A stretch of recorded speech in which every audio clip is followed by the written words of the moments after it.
Nach dem Bremsen kommt das Gas geben. Alles, was ihr darüber wissen müsst, wie man richtig Gas gibt, wie man den Kurvenausgang richtig trifft, wie man ordentlich rausbeschleunigt und das Ganze sicherer und schneller, erfahrt ihr jetzt hier im Video. Viel Spaß dabei!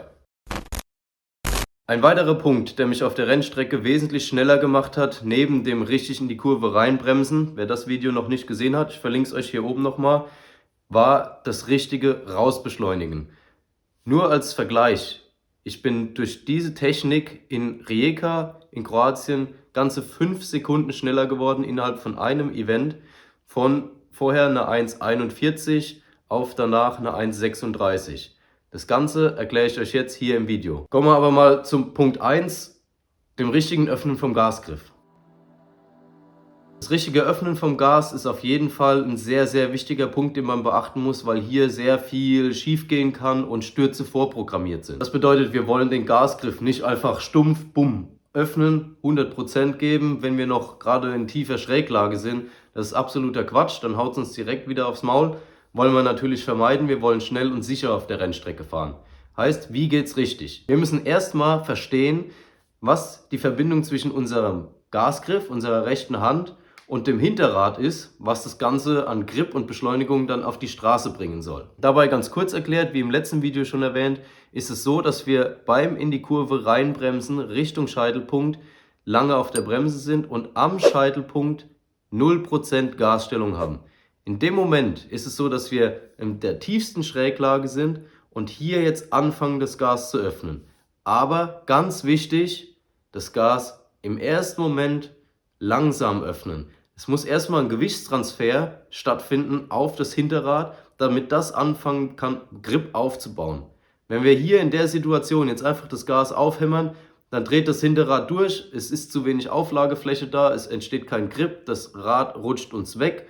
Und das ist dann der Moment, wo wir eine Schrecksekunde haben, das Gas ruckartig schließen, das Hinterrad baut wieder Grip auf und es kommt zum Highsider, dass es uns über den Lenker abschießt. Heißt, wir gehen hin in absoluter Schräglage, 0% Gasstellung am Scheitelpunkt, fangen wir an, das Gas langsam zu öffnen, geben dem Motorrad Zeit, Gewicht aufs Hinterrad zu transferieren und öffnen das Gas dann immer mehr, konstant weiter, linear quasi öffnen, in dem Moment, wo wir das Motorrad anfangen, auch von uns wegzudrücken. Ganz wichtiger Faktor, umso mehr wir das Gas öffnen, umso mehr müssen wir das Motorrad von uns wegdrücken, um mehr Auflagefläche für den Hinterreifen bereitzustellen, damit der ordentlich Grip aufbauen kann und die Beschleunigung nach vorne stattfindet. Das Schlimmste dabei, was passieren kann, wenn wir in aufgerichteter Position Vollgas geben, ist nur, dass ein Wheelie passiert.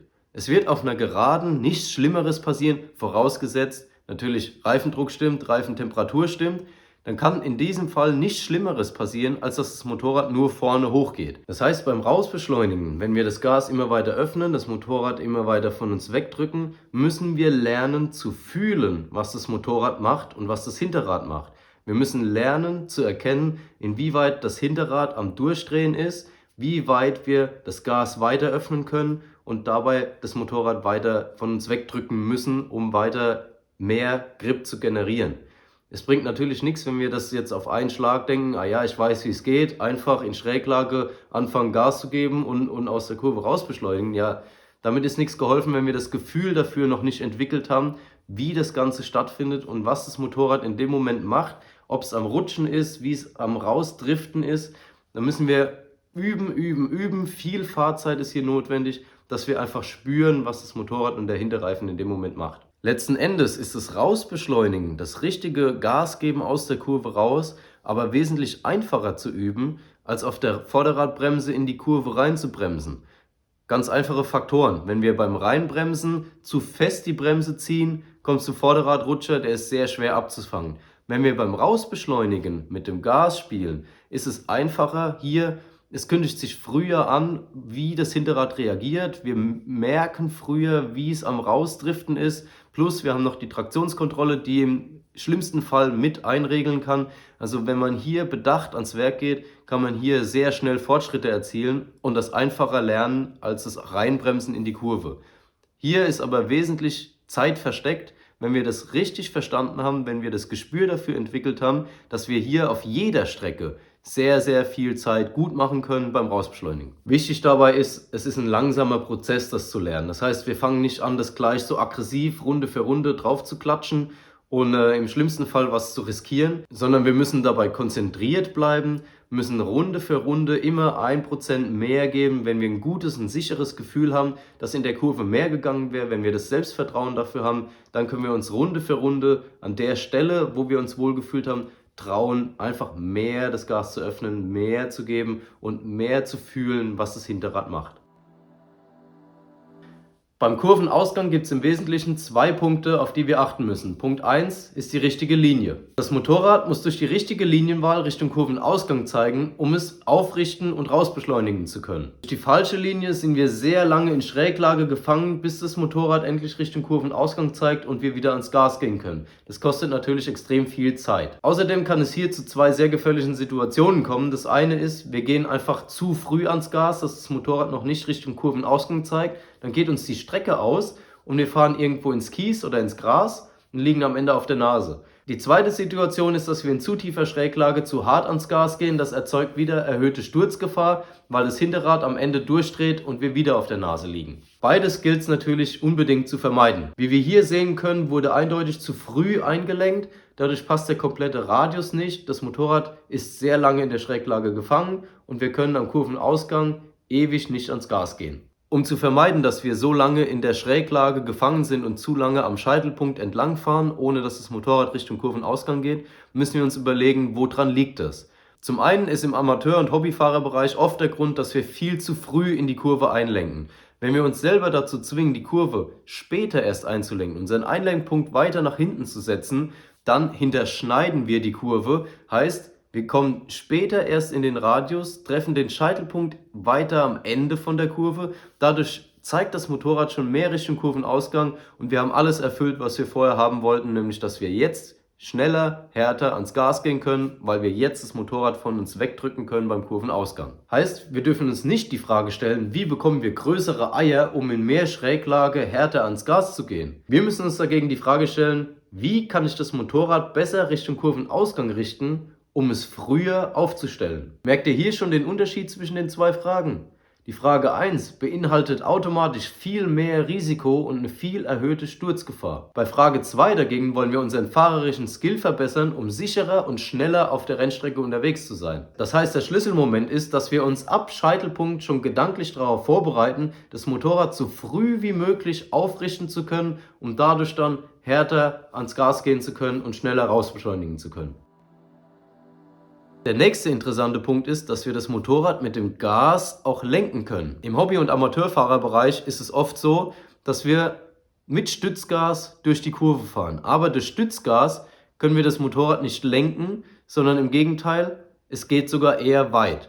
Wir müssen das Gas eher schließen, damit das Motorrad wieder einlenkt und wir zurück zum Scheitelpunkt und zu unserer Linie kommen. Wenn wir aber dagegen konstant mehr Gas geben, das Motorrad weiter aufrichten, unseren Oberkörper dabei in der Kurve halten und das Motorrad von uns wegdrücken, fängt das Hinterrad an leicht zu driften. Es geht in einen leichten Slide, was unser komplettes Motorrad weiter einlenken lässt. Dadurch haben wir den weiteren Vorteil, dass das Motorrad selbstständig weiter Richtung Kurvenausgang zeigt, wodurch wir dann wieder mehr Gas geben können, das Motorrad weiter aufrichten können und schneller rausbeschleunigen können.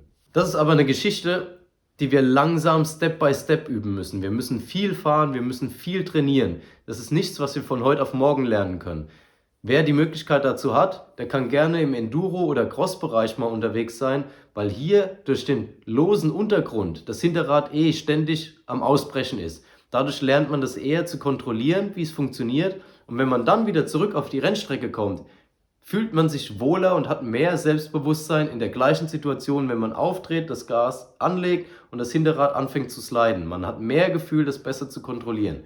Wie gesagt, sehr viel üben, sehr viel trainieren und dafür fahren, fahren, fahren. Ein weiterer Punkt, den man beachten sollte, ist das richtige Öffnen vom Gasgriff. Viele Hobbyfahrer, Amateurfahrer in dem Bereich, die greifen mit der kompletten Hand um den Gasgriff, verkrampfen richtig und keilen das Ding dann auf und zu mit einer Gewalt, was eigentlich gar nicht notwendig ist. Der Gasgriff ist im besten Fall so leichtgängig, dass er mit 2 Fingern zu bedienen ist.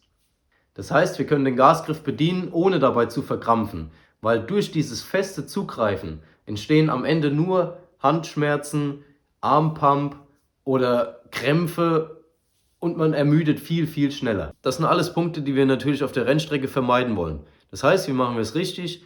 Wir öffnen das Gas ganz entspannt durch Rollbewegung und können dann das Vollgas halten, ohne viel Kraftaufwand und die Hände entspannen. Das Gas bei 100% am Anschlag halten erfordert keine Kraft mehr. Das können wir einfach entspannt halten, die Hand locker lassen und relaxen. Hier kommen wir dann auch direkt schon zum nächsten Punkt.